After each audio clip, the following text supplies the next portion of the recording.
Si te gustan nuestros videos, puedes colaborar con nosotros descargando Brave a través de nuestro enlace de referidos que dejaremos en la descripción. Muchas gracias.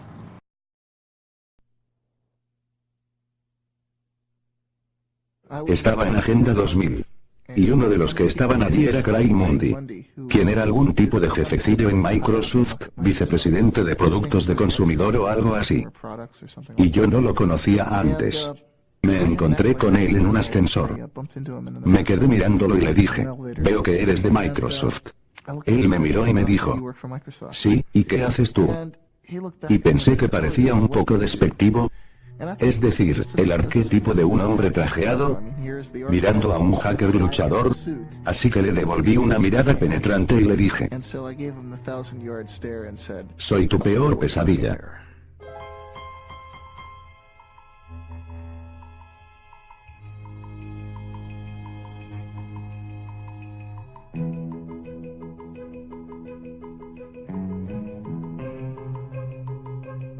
Para la mayoría de su corta, pero vistosa historia, la industria informática ha sido dominada por el sistema operativo Windows.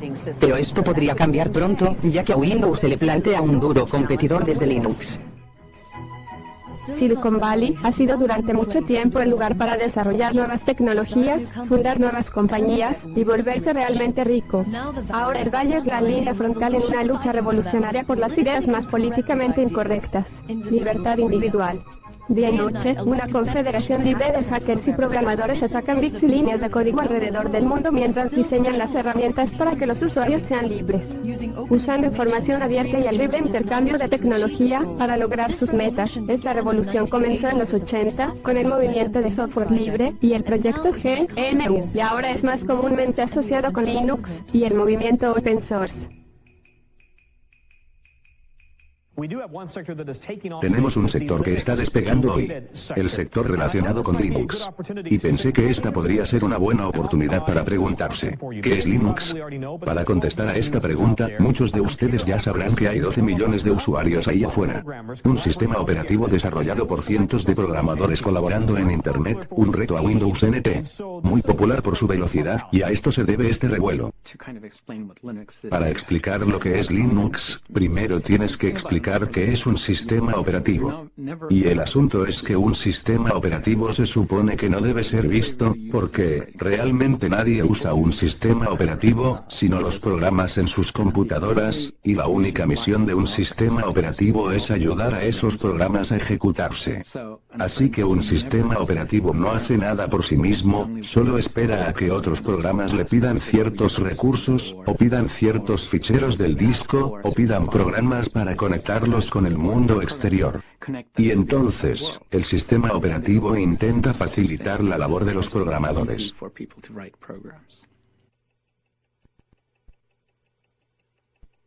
Open source es una forma para que la gente colabore en software sin verse envueltos en problemas de propiedad intelectual, teniendo que negociar contratos cada vez que compras software, con muchos abogados de por medio. En general, solo queremos que el software funcione, y queremos ser capaces de tener personas que contribuyan con soluciones, etc. Así que sacrificamos algunos de los derechos de propiedad intelectual. Y simplemente permitimos que todo el mundo use el software. Antes de que pudiera existir Linux, ya estaba Richard Stallman y el movimiento de software libre. Pensar en Richard Stallman como en el gran filósofo, y en mí como en el ingeniero. Richard Stallman es el fundador del movimiento de software libre. A través de sus esfuerzos en desarrollar el sistema operativo GNU, creó la base legal, filosófica y tecnológica para el movimiento de software libre. Sin estas contribuciones, es poco probable que Linux y el open source evolucionasen a lo que son hoy. Me uní al laboratorio de inteligencia artificial del MIT. En 1971, me uní a una vibrante comunidad de hackers, gente que amaba programar, amaba explorar lo que podían hacer con las computadoras. Habían desarrollado un sistema operativo completo escrito íntegramente allí. Y me convertí en un miembro del equipo que continuó mejorando el sistema operativo, añadiendo nuevas capacidades. Ese era mi trabajo, y lo amaba. Todos lo amábamos. Por eso lo estábamos haciendo. Llamamos a nuestro sistema incompatible con tiempo compartido. Lo que es un ejemplo del espíritu juguetón que define a los hackers. Los hackers son personas que disfrutan de la inteligencia juguetona. Bien, esto empezó a ir mal a medida que el mundo exterior empezaba a presionarnos para que usáramos contraseñas. Teníamos que tener contraseñas para cualquier computadora. Y el motivo era que los hackers que habían diseñado el sistema se dieron cuenta que las contraseñas eran una forma de que los administradores controlaran a los usuarios. Y no queríamos construir herramientas, ya sabes, candados y llaves para que los administradores los controlasen. Así que simplemente no lo hicimos. Lo dejamos fuera. Teníamos la filosofía de que quien esté sentado en un ordenador debería poder hacer lo que desee, y alguien que ha estado allí ayer no debería poder controlar lo que haces hoy. Cuando le pusieron contraseña a una de las máquinas del MIT, a mí y a otros hackers no nos gustó. Decidí probar una especie de hacking subversivo. Encontré la manera de decodificar las contraseñas. Así que mirando la base de datos de contraseñas encriptadas, podía averiguar lo que cada persona escribía para entrar. Así que empecé a mandarle mensajes a la gente diciendo: hola, veo que has elegido la contraseña Mumble, o lo que fuera. ¿Qué tal si haces lo que hago yo? Teclea Enter como contraseña. Es mucho más corto y más fácil de teclear. Y claro, con este mensaje les estaba diciendo implícitamente que la seguridad era un chiste. Pero además les estaba dejando ver el hacking, y al final, una quinta parte de los usuarios de la computadora acabaron usando Enter como contraseña. ¿Cómo esas ideas llevaron a lo que es ahora open source? ¿Quién lo empezó? ¿Quién comenzó? Bueno, de hecho empezó con el comienzo de las computadoras, ya que en esos tiempos el software tan solo pasaba de persona en persona, y creo que fue solo al final de los 70 y principios de los 80, cuando la gente empezó realmente a cerrar su software y a decir no puedes mirar el código, no puedes modificar el software aunque sea necesario para tu propia aplicación. Y puedes culpar en parte a Microsoft por ello. Ellos fueron los pioneros en aplicar el modelo de software propietario. A mediados de los 70, un grupo de hackers aficionados en Silicon Valley fundaron el Homebrew Computer Club. En el boletín del club del 31 de enero de 1976, Bill Gates, de la recientemente formada Microsoft, escribió una carta abierta a la comunidad donde argumentó, punto por punto, el concepto relativamente nuevo del software propietario. Hasta ese momento, los usuarios se habían dedicado a pasarse libremente el software sin pensar mucho en su propietario. Conocida como una carta abierta a aficionados, Bill Gates escribió: para mí, el asunto más crítico en el mercado de aficionados ahora mismo es la falta de buenos cursos de software, libros y software en sí mismo. Sin buen software y un propietario que entienda sobre programación, un ordenador de aficionados malgastado. Se escribirá software de calidad para el mercado del aficionado. El apoyo que hemos recibido de la gente que dice usar Basic ha sido positivo. Dos cosas sorprendentes resaltan. Primero, la mayoría de estos usuarios nunca han comprado Basic. Y segundo, la cantidad de licencias que hemos recibido de las ventas aficionados hacen que el tiempo empleado en Altair Basic cueste menos de $2 por hora. ¿Por qué? Porque como la mayoría de aficionados saben, muchos de ustedes roban el software. El hardware es algo que se paga, pero el software se comparte. ¿A quién le importa si la gente que trabajó en él cobra? Es justo. Lo que no hacen robando software es ir al MIT por algún problema que hayas tenido. El MIT no gana dinero vendiendo software. Lo que sí hacen robando software es evitar que se escriba buen software. ¿Quién va a esforzarse en hacer un trabajo profesional para nada? ¿Qué aficionado emplearía 3 años de su vida en programar encontrando fallos, documentando el proyecto para distribuirlo libremente? El hecho es que nadie antes que nosotros había invertido tanto dinero en software para aficionados. ¿Qué pasa con los que revenden Altair Basic? ¿No están ganando dinero con el software para aficionados? Sí, pero aquellos de los que se nos ha informado al final perderán. Son ellos los que dan mal nombre a los aficionados. Y deberían ser expulsados de cualquier acto en el que aparezcan. Agradeceré cartas de cualquiera que quiera pagar o que tenga alguna sugerencia o comentario. Firma: Bill Gates, Sociedad General, Microsoft. Al final de los 70, principios de los 80, Richard Stallman estaba investigando la codificación de la inteligencia artificial del MIT. Richard tuvo bastantes experiencias negativas durante ese periodo, las cuales lo pusieron en contra de la idea del software comercial. Algún código que quería hacer funcionar y corregir estaba bloqueado, y no pudo conseguir el permiso de la empresa propietaria, incluso cuando su arreglo habría beneficiado a la propia empresa. ¿Ves? Y eso me llevó a un dilema moral. Porque para conseguir una de las modernas computadoras de entonces, a principios de los 80, tenías que tener un sistema operativo propietario, y los desarrolladores de los sistemas no los compartían, sino que intentaban controlar a los usuarios, dominarlos, restringirlos. Diciéndoles, para tener este sistema, tienes que prometer que no lo compartirás. Y para mí eso era esencialmente una promesa de ser mala persona, para o bien traicionar, o bien sacarme de la sociedad, de la comunidad cooperadora. Y yo tenía experiencia sobre qué sucedía cuando otros nos hacían eso, cuando rechazaban compartir con nosotros porque habían firmado ese contrato. Y eso dolía a todo el laboratorio. Nos impedía hacer cosas útiles. Así que yo no iba a hacer eso. Sentía que estaba mal. No iba a vivir de ese modo. Y de experiencias como esa, desarrolló una profunda hostilidad hacia la idea de la propiedad intelectual y el software. De hecho, actuó contra esto creando la Fundación de Software Libre. Así que busqué otras alternativas. Y me di cuenta de que yo era un desarrollador de sistemas operativos. Si desarrollara otro sistema operativo, y entonces, como autor, incitara a todo el mundo a compartirlo, decirle a todo el mundo que podía venir y tomarlo, usarlo, formar una comunidad. No solo podría evitar traicionar a otras personas al usar el ordenador, sino que podría evitarlo todo el mundo. Todo el mundo tendría un camino de salida de este dilema moral. Y me di cuenta de que eso era lo que tenía que hacer con mi vida. De hecho, empecé un proyecto en enero de 1984. Fue cuando rechacé mi trabajo en el MIT. Para empezar a desarrollar el sistema operativo GNU. Ahora debería explicar que el nombre GNU es una broma. Porque es un acrónimo recursivo. Viene de GNU, no es Unix. Así que GNU.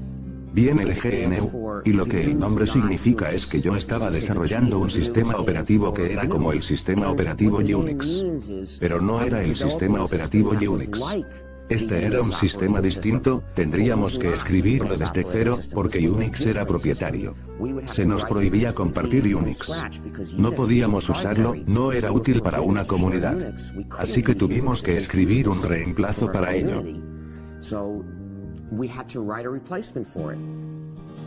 Durante los 80, mientras Richard Stallman construía el proyecto GNU, informáticos de la Universidad de California en Berkeley estaban desarrollando su propio sistema operativo libre, conocido como Berkeley Unix o BSD, estaba basado en un kernel Unix comprado a AT&T.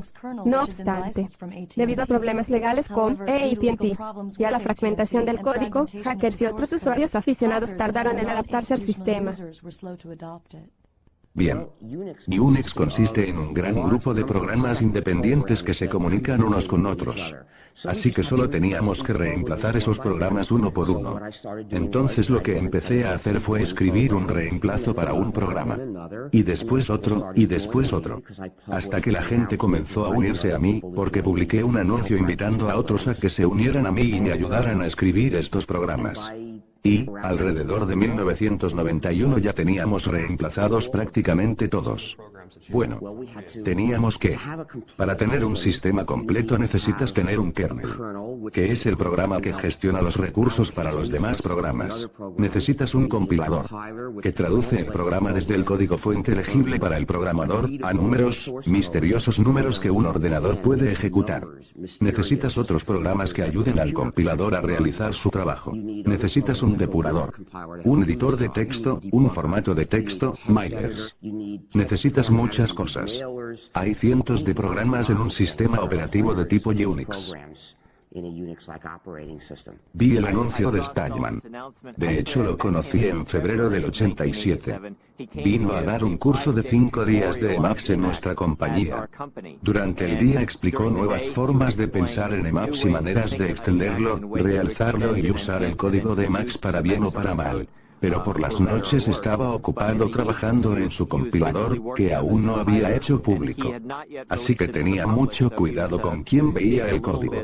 Pero yo era muy impaciente y cuando lo anunció por primera vez en junio, me lo descargué inmediatamente. Jugué con él y recibí algunos consejos de Stallman.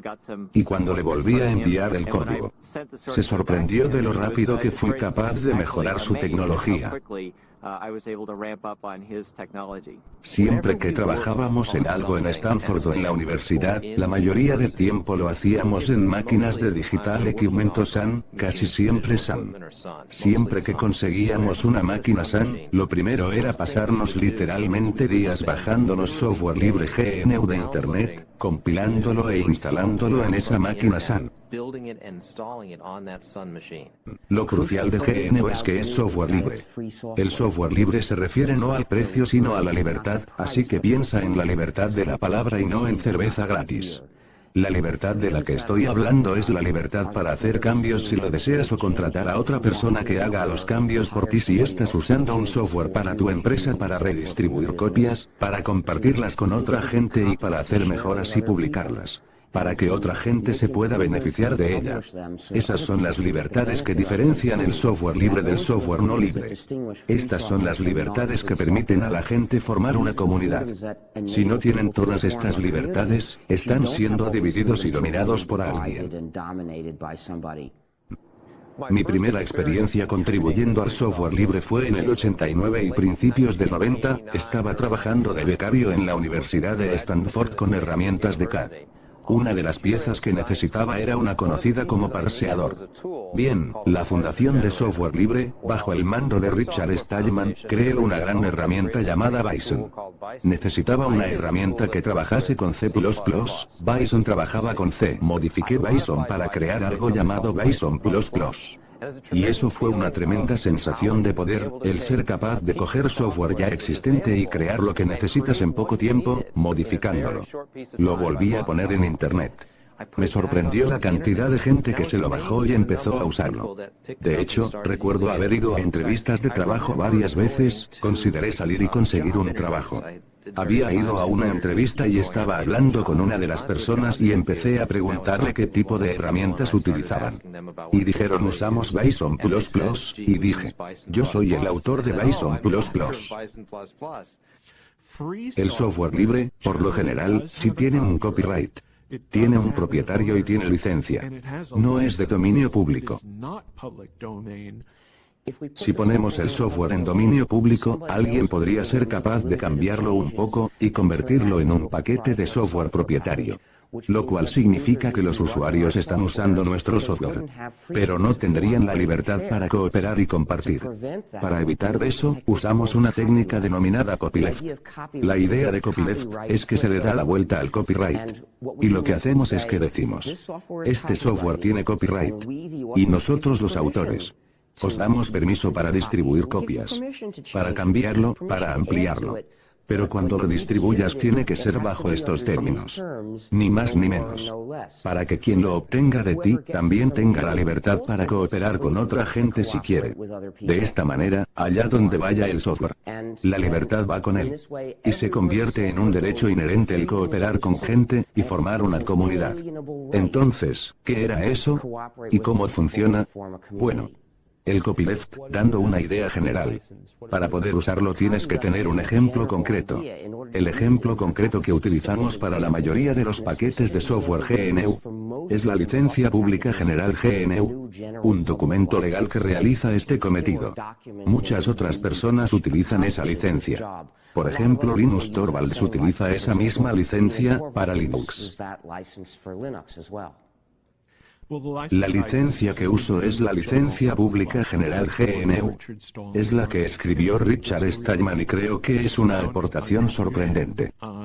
Es una de las pocas licencias de software que están escritas desde el punto de vista de la comunidad, en lugar del punto de vista de proteger una compañía, como es el caso del MIT. Y la licencia BSD, cumpliendo los objetivos de un plan gubernamental. La GPL es única en ese aspecto. No es solo una licencia.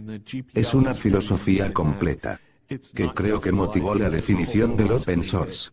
No oculto que mucho de lo que hago viene de Stallman.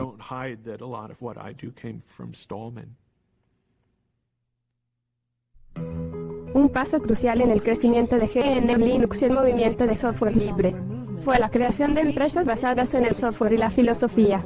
El punto de partida para esta fase empresarial fue el Laboratorio de Investigación Electrónica de la Universidad de Stanford. El laboratorio fue el lugar donde las primeras empresas de Linux y GNU se inspiraron. Aquí mismo estaba ERL. Esa era la entrada. Al lado del edificio McCullough de Ingeniería Eléctrica. Entras y bajas por el pasillo, mi oficina estaba más o menos aquí. Y enfrente estaba la oficina de Michael Tyman. Michael Tyman fundó una compañía, Cygnus Software. La idea era hacer consultoría y servicios alrededor del software libre GNU. Y Michael lo ha hecho bastante bien, con Cygnus. Bien. Estuve un montón de tiempo pensando cómo íbamos a hacer dinero y en el manifiesto GNU originario, que es el último capítulo del manual de GNU Emacs, Stallman propuso una serie de formas de hacer dinero. Desde el inicio del movimiento de software libre, tengo la opinión de que se puede hacer negocio con él. Una de las ventajas del software libre es que hay un mercado libre para cualquier tipo de servicio o soporte. Así que, si usaras software en tu negocio y quisieras buen soporte, tendrías un buen grupo de personas entre las que elegir. Puedes elegir entre empresas que se dedican a proveerte soporte. Así que en general, tendrán que darte buen soporte o te irás con otro. Con el software propietario el soporte es un monopolio. Hay solo una compañía que tiene el código fuente y solo ellos pueden darte soporte. Así que, típicamente, estás a la merced de un monopolio. Ese es el caso, por ejemplo, de Microsoft. Por lo que no me sorprende que el soporte sea tan malo. Los beneficios del software libre eran tremendos, pero el coste de su soporte interno ponía a los gerentes muy nerviosos. Así pues, la idea fundamental que tuve fue que si podíamos construir un modelo que pudiera proporcionar 2 o 4 veces la capacidad de soporte y mantenimiento de un ingeniero interno, y hacerlo por la mitad o un cuarto del coste, eso pasaría la prueba de si la gente compraría o no el producto. Y a finales de ese año, ya teníamos hecho todo lo referente a quién necesitábamos en el equipo técnico, en qué términos se realizaría la venta, cuáles serían los precios y de hecho recibimos la incorporación en noviembre de 1989. Una de las cosas más difíciles de la fundación de nuestra empresa fue encontrarle un nombre. Le expliqué esto a uno de mis amigos, que estábamos teniendo dificultades y me contestó con un email que básicamente contenía un montón de palabras con el nombre GNU. Cygnus era la que parecía menos insoportable y menos obscena. Puedo decir con seguridad que Cygnus fue el primer negocio que se especializó en software libre. Cygnus apoyaba el software libre, cubriendo varias necesidades básicas, porque teníamos este gran software. Podías conseguirlo gratuitamente, pero no podías tener soporte, y ellos ganaban dinero dando este soporte. El proyecto GNU empezó diseñando kits de herramientas de desarrollo básico, como un compilador de C, un depurador, un editor de texto, y otras herramientas necesarias. Y su intención era desarrollar un kernel para colocarlo por debajo de las herramientas y ser el centro del sistema operativo. Más o menos en 1990, ya habían desarrollado este kit de herramientas, y era de extendido uso en muchas variantes de Unix, pero aún no había ningún kernel libre. El kernel fue una de las últimas cosas que empezamos a hacer, y hacía muy poco que habíamos empezado. Y fue entonces cuando apareció Linus Torvalds. Linus o Linux, ¿cuál es tu pronunciación favorita? Cuando hablo sueco es Linus, cuando hablo finés es Linus, cuando hablo inglés es Linus, y realmente no me importa cómo lo pronuncie la gente, pero Linux es siempre Linux. Él desarrolló un kernel e hizo que funcionara antes de que el nuestro lo hiciera, y consiguió que funcionara suave y sólidamente. Su kernel se llama Linux. Mi meta inicial fue una meta muy personal.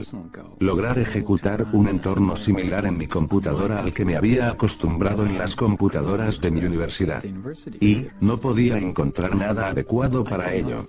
Así que, habiendo manejado computadoras durante toda mi vida, en ese punto sencillamente decidí que lo haría yo mismo.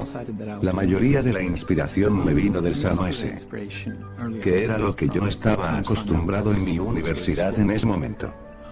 Aquello fue en la Universidad de Helsinki, en Finlandia. Desde 1991 hasta aproximadamente 1993 fue realmente, supongo, la infancia de Linux.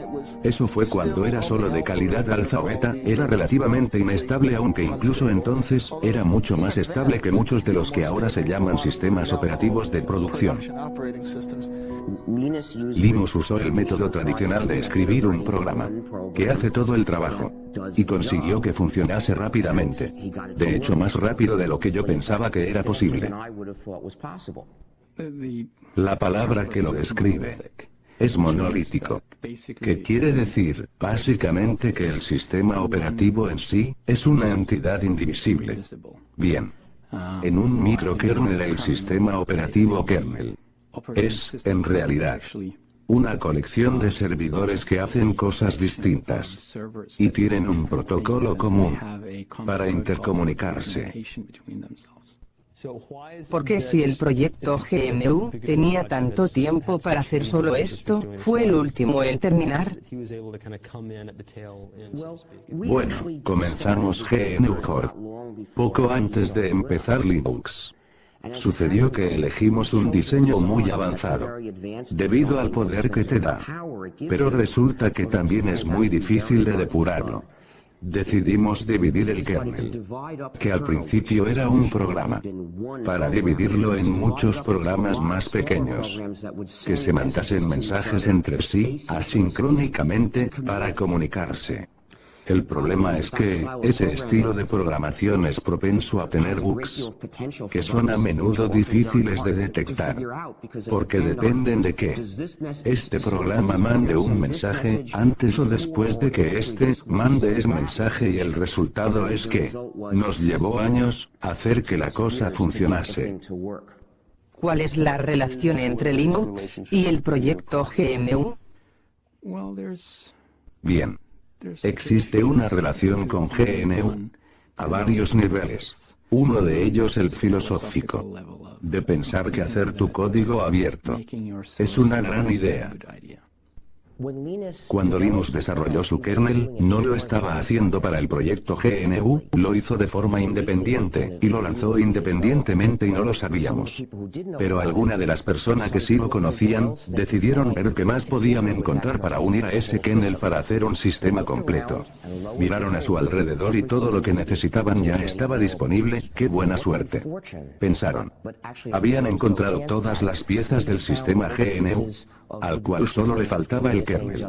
Así que cuando juntaron todo eso, realmente estaban incorporando Linux al hueco que había en el sistema GNU. Pero no lo sabían. Existen muchos de estos programas creados por la Fundación de Software Libre, y creados también por otra gente como Linux. Hay una simbiosis entre Linux y los programas. Así que los programas que se ejecutan en Linux, a la vez se aprovechan de Linux como plataforma, mientras que Linux se aprovecha de los programas, simplemente siendo capaz de utilizarlos.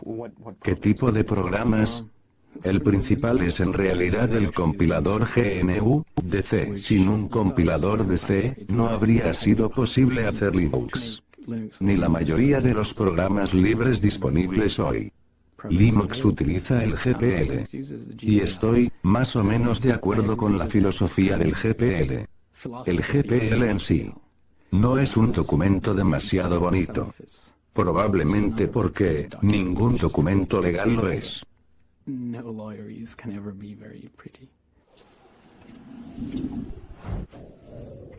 Bien, estuve jugueteando con Linux durante finales del 92 y principios del 93, un año antes de decidir que estaba en un momento en que tenía todo lo que necesitaba para sustituir una estación de trabajo Sun.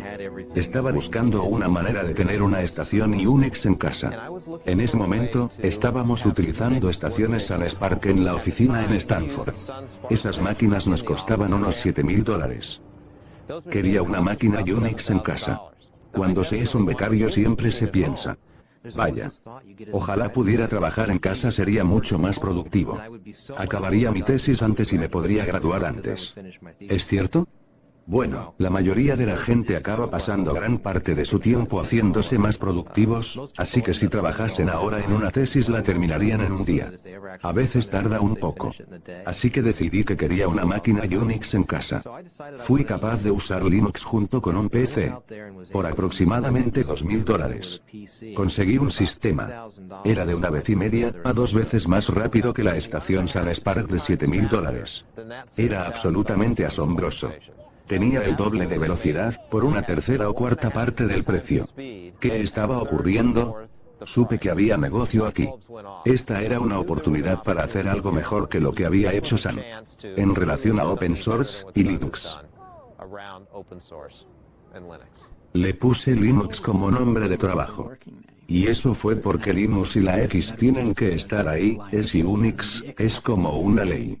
Y lo que ocurrió inicialmente es que pensé que no lo podía llamar Linux públicamente.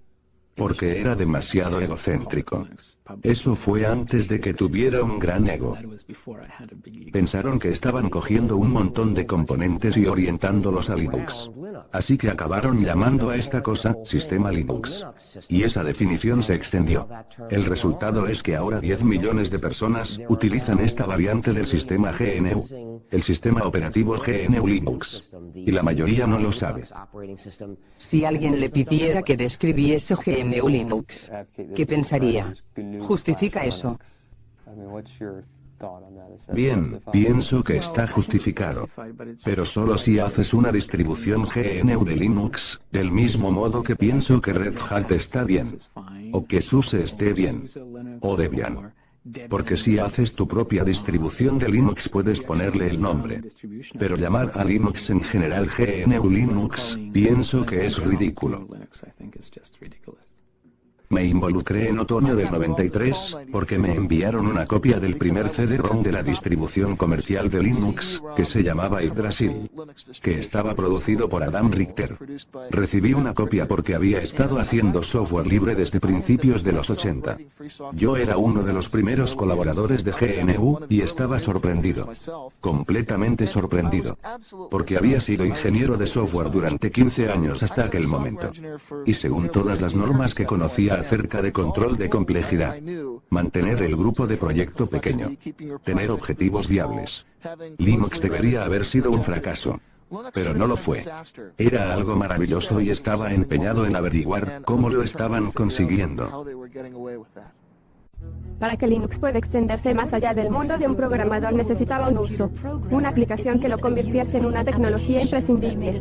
Ese umbral se cruzó con el desarrollo de un programa que hizo posible las páginas web complejas. Este programa era el servidor web Apache. La aplicación asesina de Linux era sin duda el servidor web Apache. Si observas la historia de Linux, el nivel de aceptación de Linux y el nivel de Internet se solapan. En 1993, que fue cuando el proyecto de servidor web Apache comenzó realmente, fue también el comienzo de la explosión de las ISP, cuando Internet se convirtió en una comodidad en masa y la idea del comercio electrónico basado en web y la comunicación en masa, se hizo real. Creo que fue una de las primeras aplicaciones que hicieron a la gente llegar a Linux. Vaya. Si instalo Linux, puedo obtener beneficios tangibles de hacer eso. Quiero decir, claramente hay muchas aplicaciones en Linux. En aquel momento, cuando esto empezaba a despegar, no había un impulsor. No podías demostrar ventajas de negocio a alguien para que use Linux y no NT, hasta Apache. Y un montón de cosas mejoraron Apache. Es decir, cuando ibas y montabas una granja de servidores, era mucho más efectivo en costo construirlo en Linux y Apache, de lo que era con ISS y NT. Incluso si tenías que gastar algo de dinero en enseñar a tu personal a aprender a usarlo, o encontrar gente que tuvieran ese conocimiento. Las buenas noticias eran que el conocimiento no era muy caro, ya que todos esos colegas habían habían estado usando Linux antes y estaban familiarizados con él. Si miras las curvas de tendencias en servidores web, Apache ha estado constantemente ganando cuota de mercado, incluso hasta llegando a algo así como al 66% actual. Constantemente se come vivo a la competencia de código cerrado, y eso es porque es más seguro, más flexible y más extensible. Hace lo que los webmasters realmente necesitan. La combinación de Apache y Linux encuentra su camino en una gran cantidad de tiendas.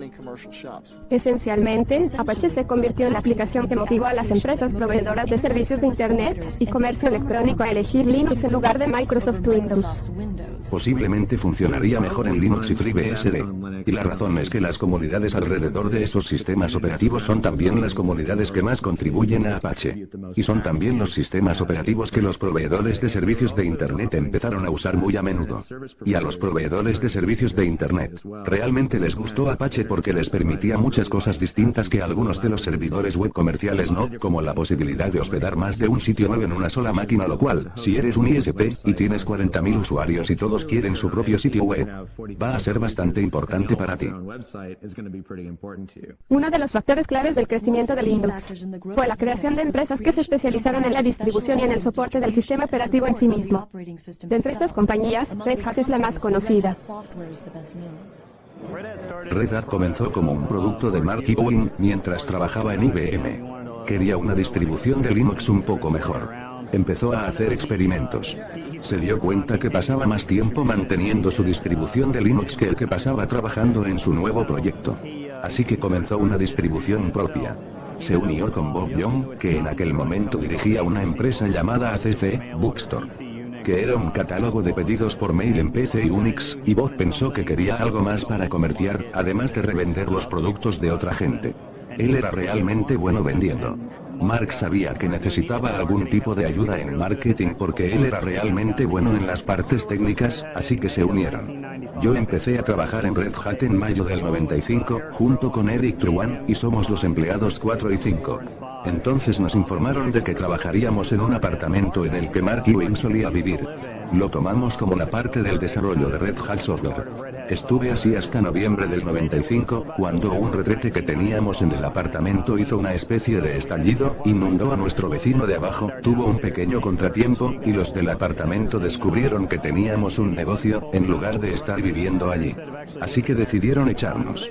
En ese momento teníamos como una semana para encontrar nuestra primera oficina.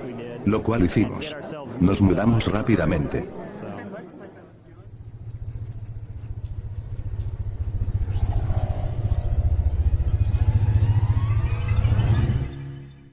Empezamos a entrar de nuevo en el 95 aproximadamente. Con las empresas de grandes capitales, diciendo, algo está pasando aquí, hay una gran oportunidad de negocio para construir el nuevo SAN, para open source. Las empresas de gran capital vieron esto y dijeron, caramba, estás vendiendo sistemas, el software es gratis, eso da un poco de miedo. No estamos seguros de poner dinero en ello. Y además, nosotros fundamos otras empresas de sistemas y no ha funcionado. Tenemos miedo.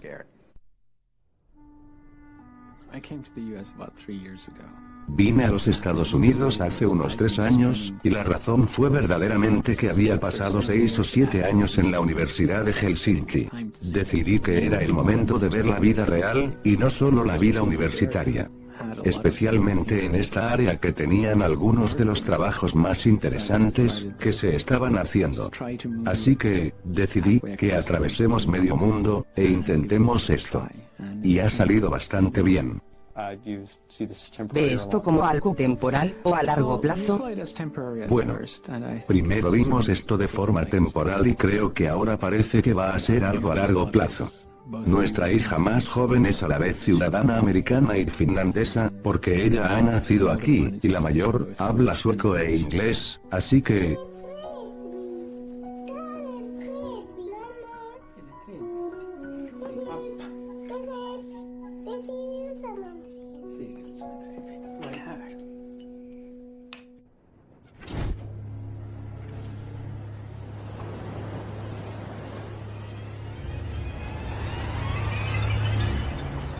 The next major event was one that I had a direct hand in.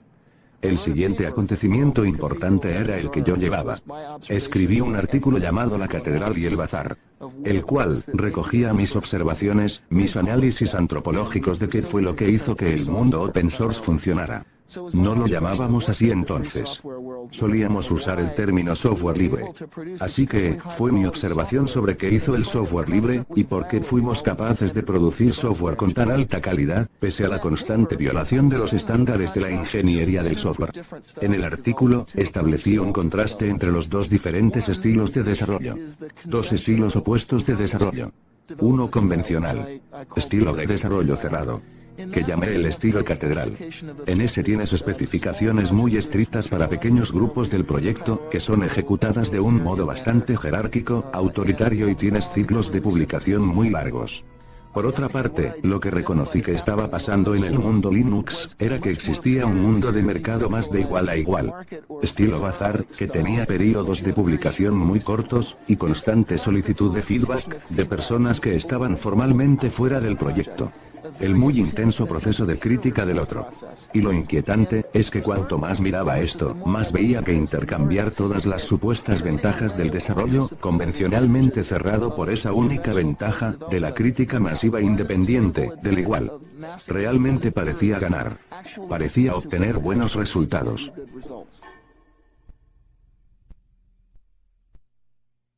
La razón por la cual Netscape es importante es que fue la primera compañía que participó en open source. Teníamos a Cygnus dándonos su apoyo, pero realmente no teníamos mucho negocio. Y Netscape se fue hacia el open source esencialmente como un modo de luchar contra Microsoft, que estaba regalando Internet Explorer pero sin dejar que nadie tuviera el código fuente, sin permitir que las empresas colaborasen. Trabajando en ventas, tuve una buena idea de por qué la gente compraba nuestro software y qué hacía falta para que nuestro software fuera un éxito en el mercado frente a productos competitivos.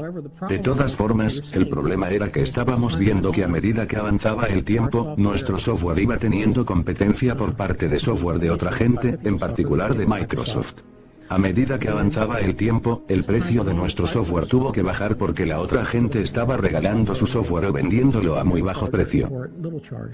El problema real es que temían que Microsoft fuera a alcanzar un monopolio en el mercado de navegadores, y que utilizarían ese monopolio para pervertir los estándares HTTP y HTML, de los que depende la web. Una vez que hubieran convertido esos estándares en dispositivos candado, podrían entonces utilizar ese control para echar a Netscape del mercado de servidores, que es donde realmente estaba ganando dinero. Mi preocupación a medida que pasaba el tiempo era que el negocio de Netscape fuera amenazado por el hecho de que no teníamos las suficientes personas para hacer todas las cosas que necesitábamos hacer como empresa para mantener nuestro software viable en el mercado. El lanzamiento de Netscape ocurrió a principios de 1998, y me dijeron después, no tenía ni idea en su momento, que surgió como resultado directo de que la gente adecuada leyera La Catedral y el Bazar. La Catedral y el Bazar, artículo de Eddie Raymond, fue una influencia significativa en la decisión de Netscape de hacer público el código fuente. Fue un shock tremendo para mí, no estaba preparado para la idea de que estaba cambiando el mundo aunque fuera por accidente. De todas formas, no fue bajo ningún concepto la única influencia en esa decisión, y no necesariamente la más importante. Como dije, Netscape había estado hablando durante un tiempo de hacer público el código fuente, para cualquiera que haya oído hablar de ese artículo. El Linux Congress de principios del 97 fue el primer lugar donde expusieron ese artículo. Y una de las personas que lo escuchó fue Tim O'Reilly, de O'Reilly Asociados. Pensó que era bastante intrigante y me pidió que lo leyera en su primera conferencia de Perl, que iba a ser más adelante ese año, en el otoño del 97. Por lo visto, me dijeron más tarde, aunque yo no tenía ni idea de que esto estuviera ocurriendo en aquel momento, lo que ocurrió es que algunas personas de Netscape escucharon el artículo en la conferencia de Perl y se llevaron esas ideas a Netscape y encendieron la hoguera allí. El cometido de mi artículo era principalmente iniciar el movimiento dentro de Netscape, para dar argumentos sobre por qué Netscape debía hacer público el código fuente. El artículo se titulaba El código fuente de Netscape como producto de Netscape. Un título extraño. Principalmente, lo que quería decir el título era que, en mi opinión, necesitamos pensar en el código fuente no solo como algo que fue usado para crear nuestro producto, sino como algo que era un producto en sí. Algo que nuestros clientes podrían usar, que otras personas podrían usar. Entonces observé cuáles podrían ser los modelos empresariales si lanzábamos el código fuente de nuestros productos. ¿Cómo los licenciamos? ¿Cómo vendemos productos en este ambiente?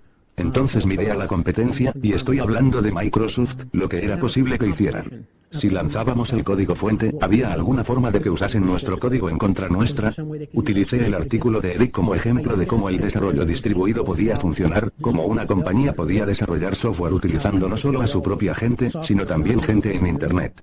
Y ese es el motivo por el cual incluí una referencia al artículo de Eric en mi artículo. Una vez que se difundió mi artículo, la gente que lo leía encontraba naturalmente una referencia al artículo de Eric y leían ese también. ¿Quién estaba involucrado en hacer que eso ocurriese en Netscape? Principalmente, la persona que tomó la decisión real fue Jim Berkstein. Y esto resultó ser importante después, que nuestra gran victoria, el gran resultado que nos proporcionó visibilidad general y credibilidad, cuando vinieron los inversores. Llegó no gracias a un montón de evangelistas tontos, o un montón de ingenieros, sino porque una estrategia de arriba vio el poder en potencia de este método y entonces impuso esa visión a todos los que estaban por debajo de él. Cuando completé el artículo le di primero una copia a Mark Andersen, que era el cofundador de Netscape y estaba en ese momento en el equipo de gestión de Netscape. Entonces Mark dio una copia del artículo a varias personas pertenecientes a la gestión de Netscape, incluido Jim Berkstein. No estoy del todo seguro de cuándo Jim y los otros administradores tomaron la decisión definitiva, pero creo que fue a principios de enero. De hecho, Netscape anunció que iba a lanzar su código fuente el 27 de enero. A la vez que lo lanzasen iban a regalar Communicator.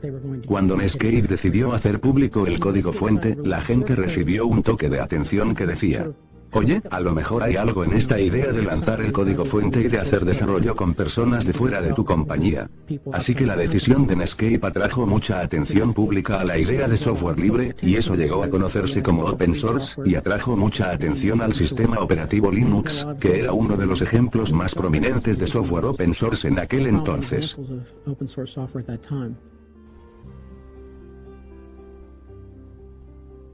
Esta era nuestra primera oficina, Mountain View, California. Nos mudamos aquí a principios del 95. Tiene 4.000 pies cuadrados. Fue un increíble acto de fe ciega el mudarnos y llevar la compañía a nuestra propia oficina. Lo que es realmente importante de este sitio es que esta es la oficina donde se inventó el open source. Si entras en la oficina de un ejecutivo y dices, software libre, si tienes suerte, la respuesta que obtendrás será: bueno, eso tiene que ser barato, cutre, sin valor. Y si no tienes suerte, se asocia con el ataque de la Free Software Foundation a los derechos de propiedad intelectual. Que independientemente de lo que pienses de los efectos de eso, es marketing basura. No es algo que las empresas quieran oír. Así que Eric Raymond sabía que había un problema. Hemos estado llamando a esto software libre. Pero la gente tomó el término libre y lo asoció con libre de beneficios. Pensaban que no se podía ganar dinero o que no se podía vender, lo cual era un concepto equivocado. Queríamos hacer ver que el software era abierto y que el código fuente estaba disponible. Tuvimos esta reunión en las oficinas de BEA en Mountain View, donde nos reunimos Eric, yo mismo y Kristin Peterson del Foresight Institute, así como algunas otras personas. Kristin Peterson estaba con conexión telefónica. John Madoff también.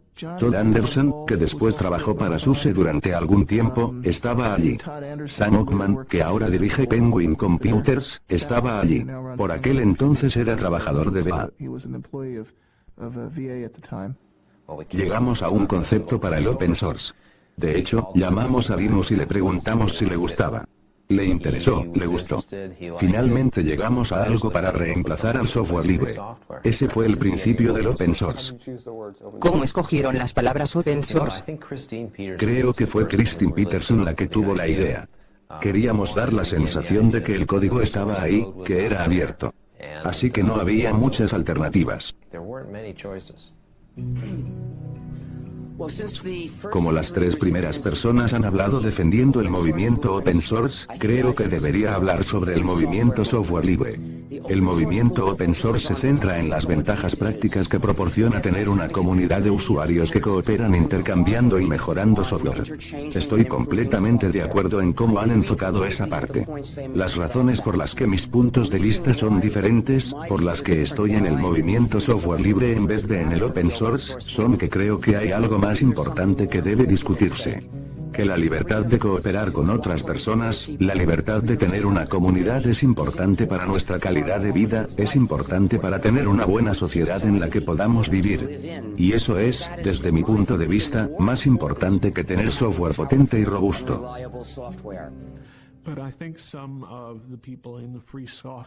Creo que algunas de las personas del lado del software libre están algo asustadas por la comercialización. Y, como ya se sabe, a los rebeldes les sienta mal el éxito. Creo que la comercialización es muy importante. Tenemos que canalizar este software. Y eso que trabajo regularmente con Richard Stallman, que es el abuelo del software libre. Y no me siento como si tuviera diferencias filosóficas, yo como autor de la definición de open source. Y él como creador del software libre como un ente organizado. Excepto por una cosa. Richard quiere que todo el software sea libre y yo creo que el software libre y no libre deben coexistir. Esa es la única diferencia que tenemos. Anteriormente habíamos decidido que necesitábamos una definición. Alguna metalicencia para definir el término open source. Así que llegamos a algo que denominamos la definición open source. Está derivada de las guías de software libre de Debian, escritas originalmente por Bruce Perens. Yo escribí el documento original, y lo discutí durante un mes con desarrolladores de Debian. Debian es una distribución de Linux. Y ese documento se convirtió en su política de proyecto. Eric y yo decidimos etiquetar lo que habíamos escrito para Debian como la definición open source. Y así dijimos. Open source es el software que te da una lista de 9 derechos, como se explica en la definición open source. El primer derecho es la libre redistribución. Esto no significa distribución gratuita, sino libre. Debes ser libre para poder distribuir tu software a otros. De hecho, ningún precio es un efecto colateral. Puedes cobrar por la redistribución o no. Debes proporcionar el código fuente, para que otro pueda mantener el programa. Si pasas de un PC a un Mac, por ejemplo, puedes cambiar el software. Deben permitirse los trabajos derivados. Si alguien tiene que mejorar tu software, debe poder distribuir el resultado. Una de las disposiciones establece la integridad del código fuente del autor, que debe poder mantener su honor, y que si realizas algún cambio, deberás cambiar el nombre del programa o marcar tu cambio muy claramente, para que ese cambio no se refleje en el autor. No debe existir discriminación contra personas o grupos. El ejemplo que uso habitualmente es que no puedes impedir que una clínica que practique abortos, o un activista antiabortista use el software. No debe haber discriminación entre ámbitos de trabajo. Esto significa que el software debe poder usarse tanto en una empresa como en una escuela. La licencia debe ser distribuible. En otras palabras, debo poder proporcionar la licencia a alguien, y que esa licencia siga siendo válida si ese alguien se lo da a su vez a una tercera persona.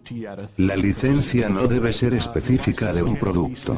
En otras palabras, si distribuyo mi software en un sistema Red Hat, la licencia no puede decir, no puedes distribuir este software en un sistema SUSE o Debian. La licencia no debe contaminar otro software. Así, si distribuyó este en un CD junto con otro programa, no puede decir, ese otro programa debe ser libre, en otro caso no puedes distribuir mi software. Aparte de esto, la otra parte de la definición open source es una lista de licencias que fueron aceptadas.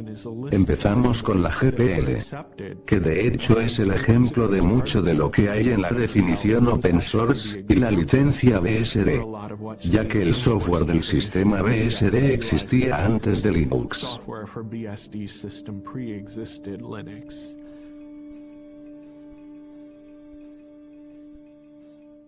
Creo que el siguiente momento que fue realmente importante fue cuando las compañías de bases de datos se cambiaron, lo que sucedió 3 meses antes de lo que había esperado. Ocurrió sobre finales de julio o principios de agosto. ¿Cambiaron cómo? Compromisos para realizar portes de capa de Oracle, Sybase y otras compañías clave. Aquello fue crítico. Porque sabíamos que para que el tema open source fuese creíble, y especialmente lo fuera Linux, necesitábamos tener acuerdos de compañías de software independientes que portaran sus aplicaciones a esta plataforma. Yo estaba particularmente preocupado, sentía que estábamos en una posición vulnerable, desde el anuncio de la campaña open source, hasta que las compañías de bases de datos la adoptaron. Era el punto en que una acción hostil por parte de Microsoft o alguna otra compañía de código cerrado, en el que una maniobra de marketing seria, podría habernos hundido. Pero una vez que las compañías de bases de datos estaban de nuestro lado, se abrió un camino para otros ISVs, iniciando un efecto de bola de nieve. Cada 6 meses o así, les enseñaba a los inversores de riesgo los nuevos números mostrando más y más gente adoptando Linux, y nuevas personas introduciéndose en el negocio, nuevos usuarios. Y también les enseñaba nuestra lista de clientes. Y esta se estaba volviendo mucho más impresionante cuando aparecía gente como Cisco, gente de las .com, que empezaban a unirse. Entonces, los inversores de riesgo acababan mirando la lista y diciendo, no podemos hacerlo. Y al final, Linux apareció en la portada de Fortune, algo pasaba con el open source. Llegados a ese punto, los inversores no podían ignorarlo. Estaban hartos de escuchar hablar sobre Linux en todas partes. Estaban cansados de que yo se lo enseñara todas las semanas. Así que decidieron que era hora de invertir, algo estaba pasando. Cuando anuncié el open source al mundo por internet, hice mucho de los primeros trabajos administrativos para comenzar la iniciativa open source, y creo que 6 meses más tarde estaba leyendo las palabras open source en las noticias todo el tiempo. Fue absolutamente impresionante. Y un año más tarde, creo recordar, Microsoft estaba hablando sobre liberar algo de su código, y alguien de la prensa preguntó a Steve Ballmer si iban a pasar a open source su código, y él respondió, bueno, open source significa más que simplemente liberar el código. Y me di cuenta que él había leído mi documento y lo había comprendido. Y que ahora se lo estaba diciendo a la prensa. En fin, si solo eres un tipo en la red, que no se dedica a esto profesionalmente, y que escribes un manifiesto, y este se extiende por el mundo, y después escuchas que el vicepresidente de Microsoft está hablando de ello, ¿no pensarías que estás drogado? Pues esto es lo que pasó.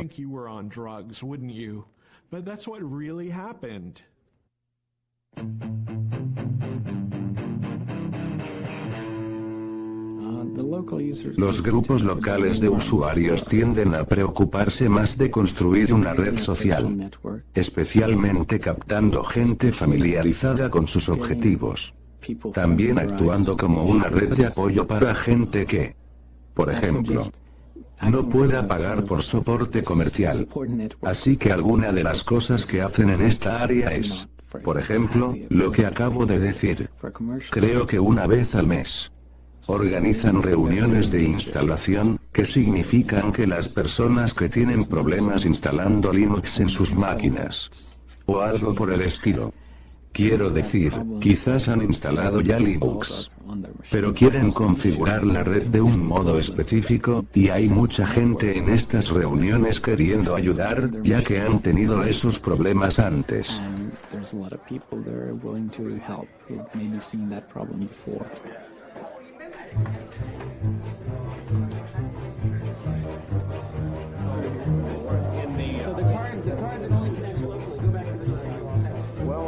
Bueno, de hecho, las cosas no estaban yendo muy bien.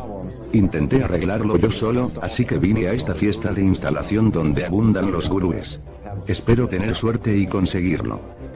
En lugar de enviar emails o escribir en grupos de noticias en internet, y esperando varios días las respuestas, algunas veces es más fácil venir aquí y encontrar a otra gente que pueda saber cuál es tu problema y que puedan ayudarte. Y con suerte en unas pocas horas tendrás tu máquina instalada. Originalmente quería instalarlo en mi mejor portátil, así que simplemente hice una búsqueda en la red y encontré donde había recursos para conseguir ayuda. Aquí estoy hoy, porque estoy intentando meter Linux en este pequeño chico de aquí, que es un Toshiba Libretto. No es la cosa más fácil de hacer en el mundo, porque es una pieza bastante rara de hardware. No hay una silla por aquí.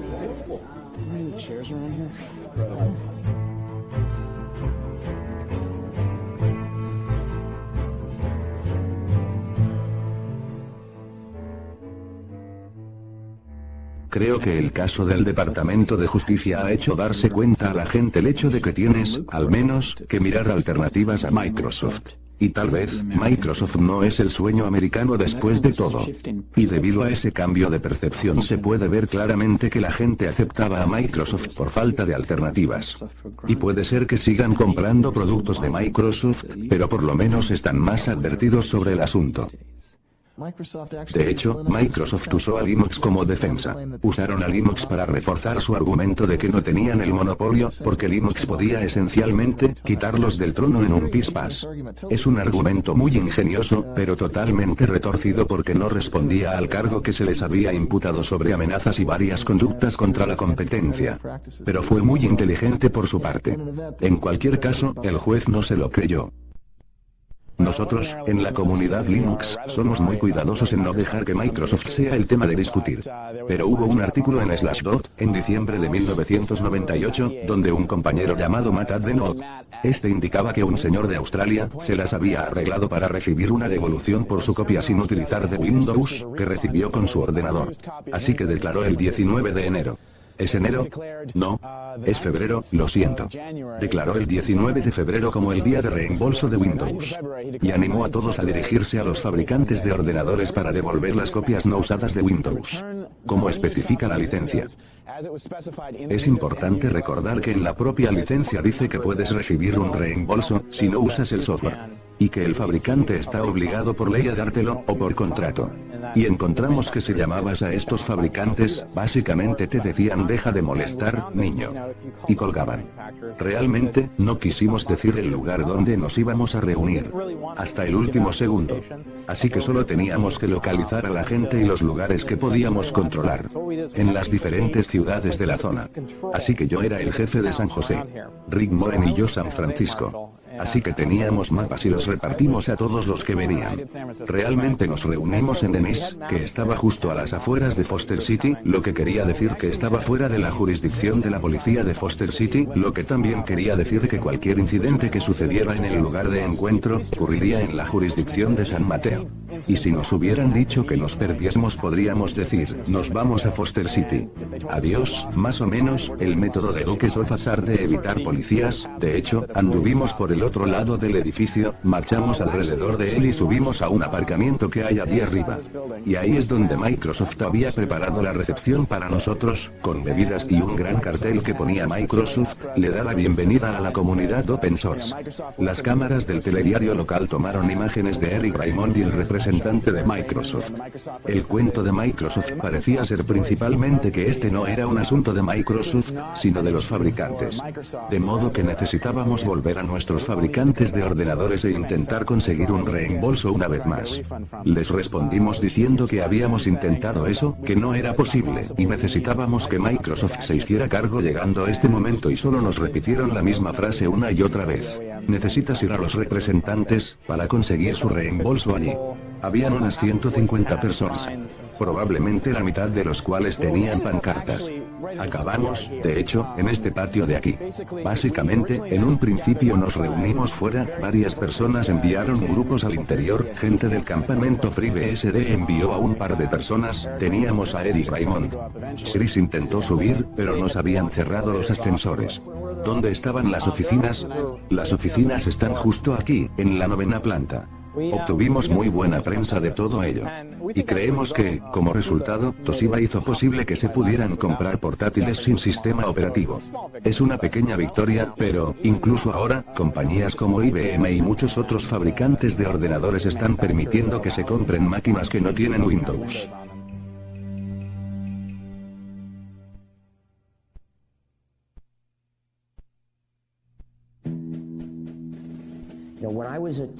Cuando era niño e iba al colegio, los profesores intentaban enseñarnos a compartir. Decían, si traes caramelos, no te los puedes comer todos tú solo, tienes que compartir con los demás niños. Pero ahora la administración dice que los profesores deberían enseñarle a los niños a decir sí a la autorización. Si traes software al colegio, no lo compartas. Compartir significa que eres un pirata, compartir significa que te meterán en la cárcel, esa no es la forma en la que debería funcionar la sociedad. Necesitamos buena voluntad, para ayudar a otra gente, al menos cuando no sea demasiado difícil, porque esa es la base de la sociedad. Esa es la fuente fundamental que nos proporciona una sociedad en lugar de una jungla agresiva. Así que, ¿qué ocurre con las personas que dicen que con la piratería rampante se eliminará el ánimo de lucro y el trabajo creativo? Bueno, se equivocan en ambas cosas. Por un lado, la gente está obteniendo beneficios del desarrollo de software libre, pero por otro lado, la libertad para una comunidad es más importante. La gente mira casualmente open source free software y piensa se supone que debes compartir y hacerlo por el bien de las personas, ¿no parece eso algo comunista? Una tontería. Me molesta mucho cuando la gente hace eso. Bueno, en 1989, lo de comunismo habría sido un cumplido. La palabra que la gente usaba en aquel momento eran locos. Yo quería que usasen capitalismo. El comunismo es una ideología que fuerza a la gente a compartir. Si no compartes, te meten en la cárcel o te matan. En 1990 recibimos la visita de un director de una institución de la Universidad de Moscú. De hecho, lo vi en Helsinki hace 2 semanas, pero, en cualquier caso, pasó por allí y sugirió a Richard Stallman que visitasen Cygnos. Porque estaba interesado en ver cómo el modelo de free software se podía aplicar a estimular la innovación empresarial en todos los lugares de Rusia. Hemos sido bastante reservados en cuanto a nuestro plan de negocios porque, ya sabes, no estábamos realmente seguros de que fuera a funcionar y no queríamos parecer demasiado estúpidos si fallaba. Pero fui muy abierto con él. Y cuanto más le contaba, más sacudía su cabeza así. Al final le dije que está mal.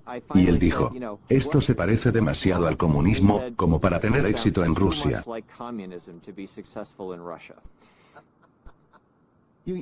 Vas a una gulag y acabas en una tumba en masa con una bala en la cabeza. Open source no es comunismo porque no obliga a la gente. Karl Marx no inventó el ayudar al vecino. No es comunista tener comunidades. La comunidad existía mucho antes del comunismo como filosofía de gobierno. Existen muchas comunidades en nuestras vidas. Por ejemplo, conducimos en la autopista, algo que se mantiene para nuestro bien común.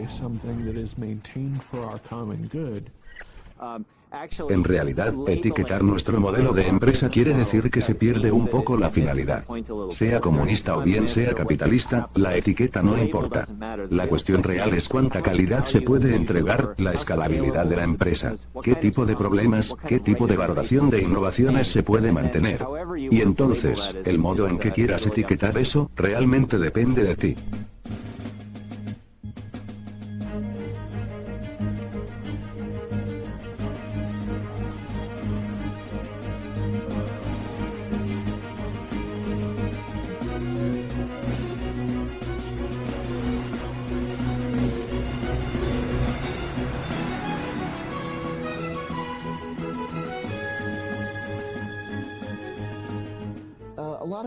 Muchas personas han descrito Linux World como la fiesta de salida del armario de Linux. Linus Torvalds fue muy gracioso y dijo, ¿cómo que Linux es gay? Pero alguna gente dijo que sí. Que ese era nuestro baile de debutante. Fue entonces cuando los de Linux, los ultra hackers realmente salieron a la luz.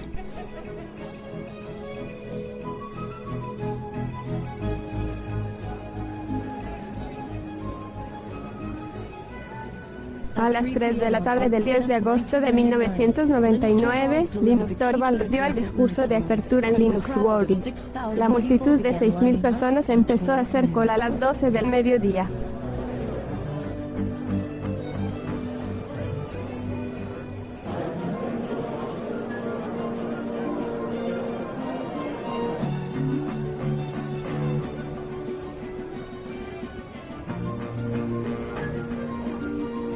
Damas y caballeros, denle la bienvenida a Larry Austin, presidente de la conferencia Linux World y presidente y consejero delegado de Bea Linux Systems.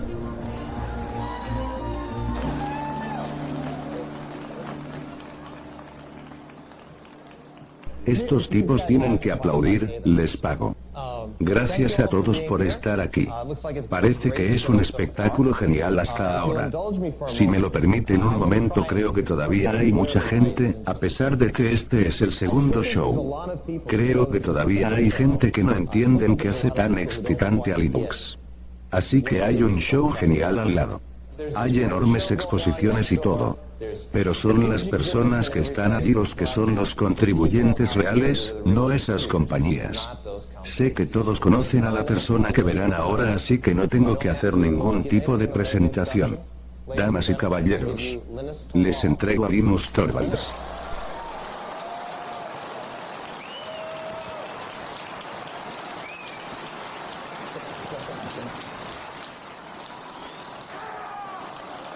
Calm down.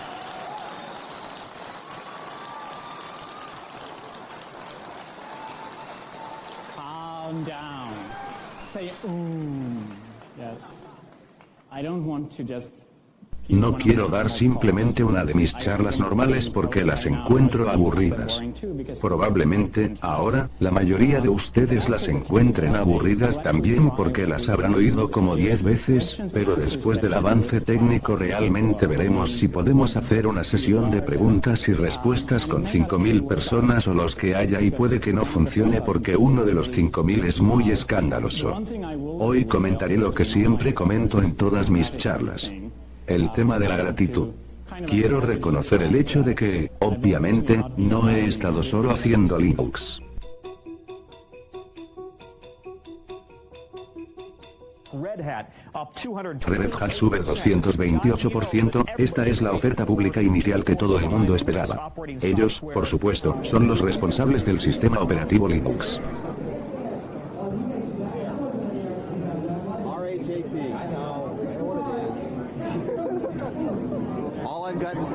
Todo lo que he recibido hoy son comentarios sobre cuál es el precio en la bolsa.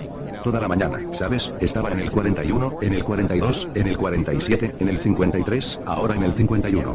Cada máquina, según lo que veo de la planta de exposiciones, está dirigida a sus cuentas de E-Trade o a sus cuentas de broker. ¿Saben su precio de Red Hat? Oh boy, hang on, I didn't buy any. You didn't buy? No, I didn't buy. I should have bought, but no, that's great if it's that. You guys don't know? Bueno, el que Red Hat haya sido un éxito, simplemente supone que legitimiza Linux, así que es mucho más fácil para nosotros salir adelante.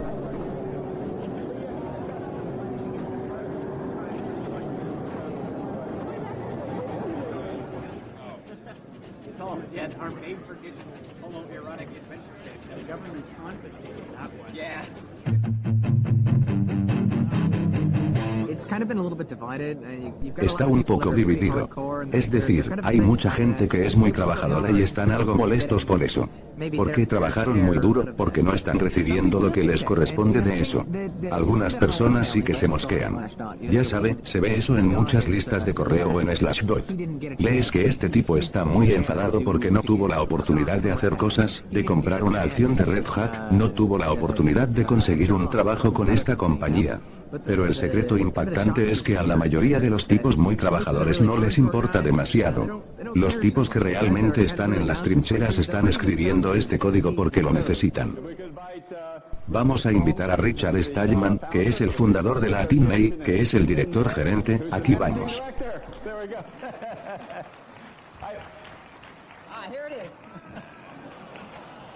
Richard, te vi poniendo la grabadora en París en la conferencia de Linux, pero yo no tenía pistas de audio. Así que ¿te importaría pedirles que añadiesen audio a su vídeo la próxima vez? No tengo control sobre eso. Desafortunadamente, este tipo de cosas solo se pueden hacer con software no libre. Bien, te daremos el premio y antes de que digas una palabra, tendremos a Timiati realizando una pequeña presentación de la contribución a la Asociación de Software Libre. Así que han sucedido cosas muy irónicas. Pero ninguna como esta. Entregar a Linus Torvalds el premio de la Fundación de Software Libre, es como dar el premio a Han Solo. A la flota rebelde.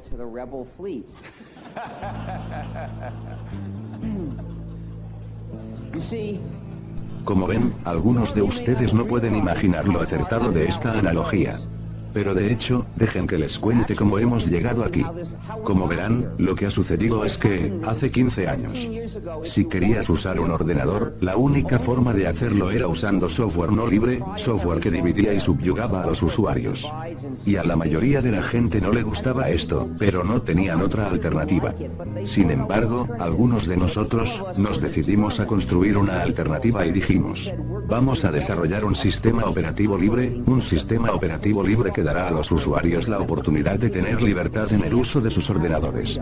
Entonces, mucha gente dijo, bueno, es una idea bonita, pero es tan difícil que nunca llegará a realizarse, así que prefiero no participar.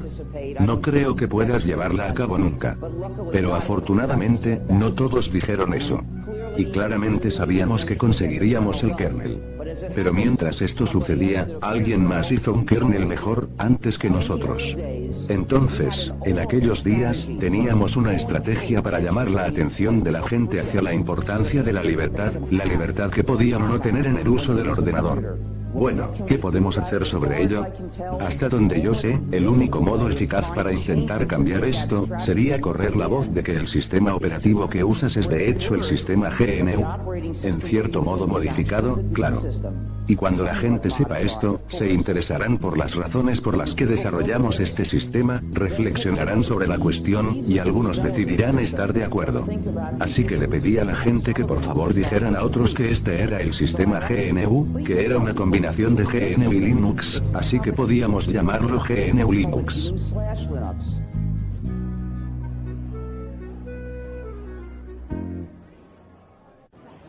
Bien, Larry, cuando estabas en Stanford, hace 8 o 9 años, haciendo tu doctorado, ¿alguna vez pensaste que estarías en esta posición? ¿Qué pensaste cuando conseguiste tu doctorado? Es una buena pregunta. Realmente no tenía ni idea. Quiero decir, aquí estamos, en esta enorme presentación, aquí hay gente sencillamente loca por Linux. Tuvimos a 6.200 personas atestadas en una sala solo para ver a Linus hablar, ayer por la noche. Aquí estamos, con todos estos grandes vendedores, todo para esta presentación, y no tenías ni idea de que esto iba a pasar.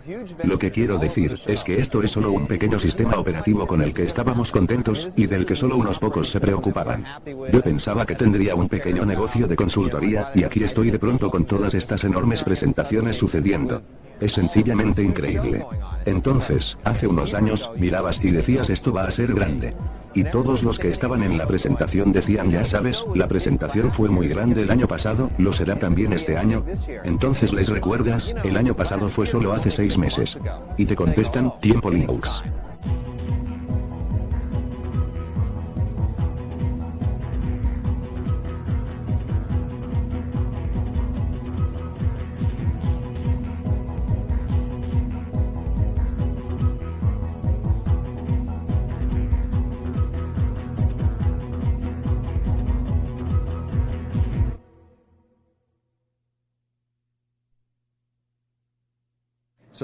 Bien, llevando la oferta pública inicial, llegamos de hecho a San Diego el martes por la noche. Empleamos la mañana del miércoles reuniéndonos con inversores en San Diego. Volamos a San Francisco, y usamos la tarde del miércoles reuniéndonos con firmas inversoras en San Francisco. Entonces, la mañana del jueves de la oferta pública inicial era cuando nuestras acciones serían puestas en venta públicamente. Así pues, fue bonito que termináramos nuestro tour en San Francisco porque así podríamos ir al mostrador de comercio de Credit Suisse a la mañana siguiente para ver la oferta pública. Estando San Francisco bastante cerca de la compañía y de nuestras familias, podíamos invitar a gente para que se uniese a nosotros en el primer negocio. Así que invité a mi esposa, e invitamos a Linus y Tobe, a otros tantos amigos y a gente que trabajaba en la empresa, para que se unieran a nosotros. Siempre que invitamos a Linus y a Tobe. Ellos tienen 2 niños y yo una hija pequeña, Andrea, llevamos a los niños con nosotros. Así que fuimos a la planta de comercio de Credit Suisse, con todos esos comerciantes, además de los niños de 3 años correteando de un lado para otro persiguiéndose por toda la planta de comercio. Linus y yo entrábamos y salíamos de la planta de comercio, todo el mundo estaba emocionado, y no parábamos de preguntar cómo va todo. ¿Va bien? Y nos contestaban estamos muy emocionados, las cosas van bien. No queremos decir nada, no queremos estropearlo. Entramos y vimos una gran pantalla de televisión mostrando la CNBC. Y nos resultó asombroso, ya que el tema del día era Linux. Tenemos una oferta pública inicial que va a tener éxito hoy. Las estimaciones de las que tengo noticias son asombrosas, pero miren a Linux Systems. A las 12:40 de hoy, el símbolo es LNUX. Un proveedor de estaciones de trabajo y servidores de gran escala especialmente diseñados para Linux. El rango original de esta oferta pública inicial era de $11 a $13, después de $21 a $23, y más tarde $28 a $30, precio a $30. Y las estimaciones que estoy oyendo, no quiero repetirlas porque no tengo la confirmación, pero si son ciertas, van a quedar alucinados cuando esta acción salga a las 12:40. Me volví a Linux, y dije ¿alguna vez pensaste que estarías andando por aquí un día, y que Linux sería el tema en la CNBC? Y Linux me contestó con su particular sentido del humor, oh, absolutamente. Así pues, entramos y nos enseñaron las órdenes de compra y venta llegando, y era increíble, estábamos viendo cifras del orden de $320, $340 cada acción. Yo estaba simplemente alucinado, ya sabes, era unas 10 veces el precio que habíamos fijado para la oferta, sencillamente increíble. Y recuerdo a Linux palmeándome la espalda, era como, ya sabes, relajante. Era muy emocionante ver eso. Sencillamente increíble. Estábamos sorprendidos. Fuimos afortunados por poder volver a las oficinas, estábamos en San Francisco. Así que podíamos volver a las oficinas de BEA para ver a todos allí para la oferta pública inicial. Volvimos, todo el mundo estaba, obviamente, muy emocionado, la oferta pública inicial había funcionado tremendamente bien. Tuvimos una pequeña fiesta que organizamos juntos. Era interesante que, mientras lo celebrábamos, todo estaba lleno de gente que todavía intentaba trabajar. Oía gritos de silencio. Estamos hablando por teléfono. Estamos trabajando, mientras entraban en las oficinas. Una de las cosas que hice, fue hacer una presentación improvisada para los empleados en la oficina, de modo que pudieran tener una idea de lo que estuvimos diciéndoles a los inversores, y para que entendieran con exactitud lo que teníamos para ellos. De nuevo, la historia del día es BEA Linux, ahora a 766%, de $235 a $265, sube, la mejor oferta pública inicial jamás vista. Allá vamos, Sycamore Networks cotizó a $38 y subió a $270. Esto sencillamente lo ha batido. Así pues, ¿cómo te sientes acerca de esos, potencialmente, billones de dólares de beneficio obtenidos de tu creación, y que no necesariamente recibirás de forma directa? Bien, si no hubiera hecho Linux accesible, entonces tampoco habría obtenido dinero de ese modo. Es más bien una situación en la que todos ganan. Solo el hecho de que haya tantas compañías comerciales, significa que hay mucha gente de Linux, que solían trabajar en su desarrollo. Y ahora cobran por hacer lo que querían hacer. Y eso me ayuda a mí, en el sentido de que yo quería que trabajaran en Linux de todas maneras.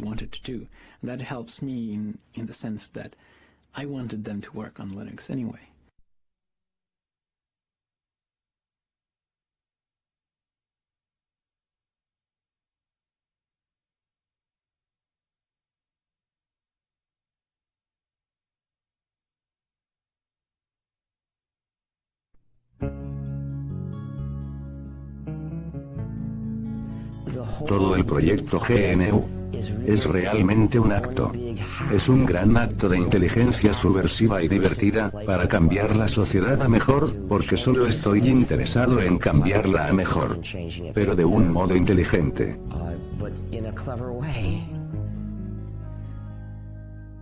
Hi, we're the GNU Stallmans, and this is the free software song. Join us now and share the software. You'll be free, hackers, you'll be free.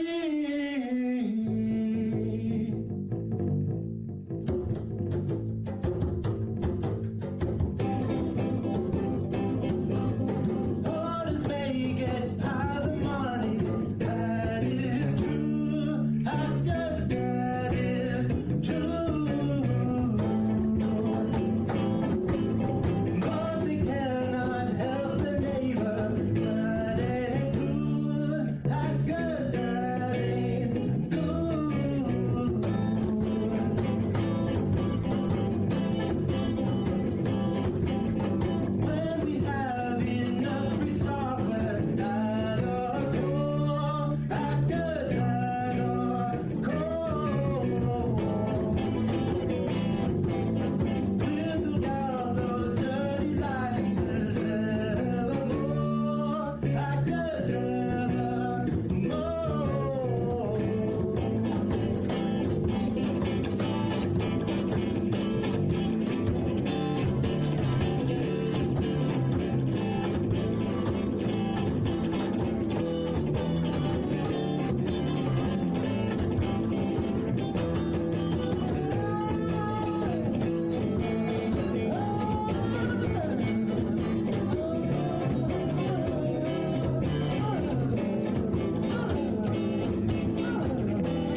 you.